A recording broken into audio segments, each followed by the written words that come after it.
Kucing adalah hewan yang penasaran dan suka bermain, tidak jarang kucing peliharaan mengganggu pemiliknya saat sedang sholat atau tidur di sajadah. Dalam beberapa kasus bulu kucing rontok di sajadah ketika sholat, apakah itu termasuk najis dan syalatnya sah? Nah, inilah jawaban Buya Yahya.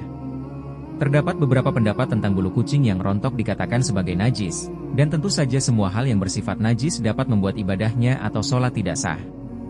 Untuk menjawab pertanyaan tersebut, salah satu ulama terkenal Profesor KH Yahya Zainul Ma'arif, LCMA, PhD atau lebih dikenal dengan nama Buya Yahya memberikan jawabannya. Pria bernama Ahya asal Cirebon bertanya kepada Buya Yahya bahwa di rumahnya ia memelihara kucing dan sering sekali ketika ia sedang sholat, kucingnya tiduran di sajadah sehingga bulunya rontok. Lalu apakah hal tersebut najis? Buya, mohon bertanya, di rumah saya kan pelihara 3 kucing dan misalkan saya lagi sholat, kadang-kadang kucing itu ikutan tiduran di sajadah, dan bulu-bulunya pun nempel di aju saya. Itu bagaimana Buya?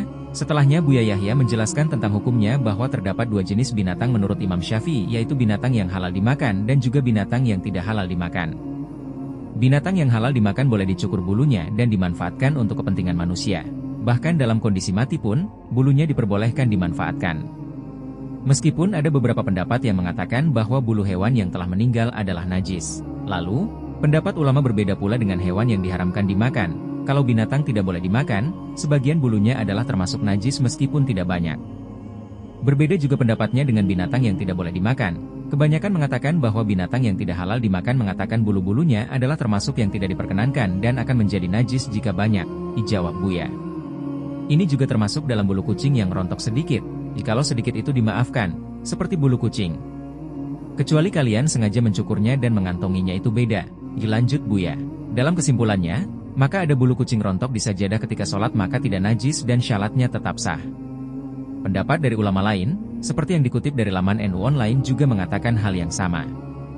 Jika seseorang menganggap bulu kucing yang telah rontok masih sedikit, misalnya 2 atau 3 bulu, maka najis tersebut dianggap ma'fu. Jika seseorang menganggap bulu kucing yang telah rontok banyak, maka najis tersebut tidak dimafu, kecuali bagi mereka yang sulit menghindarinya. Dengan demikian, rontokan bulu kucing adalah najis yang ditoleransi, ma'fu, selama masih dalam jumlah yang sedikit dan najis yang tidak ditoleransi ketika terjadi dalam jumlah yang banyak. Kecuali bagi mereka yang sering mengalami kesulitan dengan banyak bulu rontok di sekitar mereka.